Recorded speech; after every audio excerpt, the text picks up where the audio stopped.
这丫头片子能阻拦的？让开！让开！喂，你们！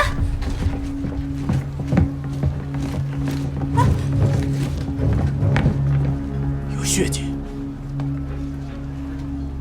屋里走。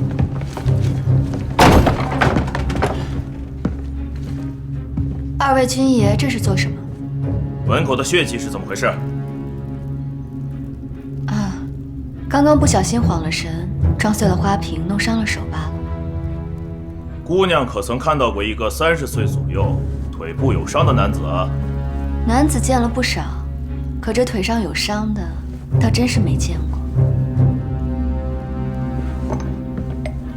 官爷要是不信，可以自己进去搜一搜。都说新皇陛下雷厉风行，想要拿人，尤其是我一个丫头片子，可以阻拦的呢。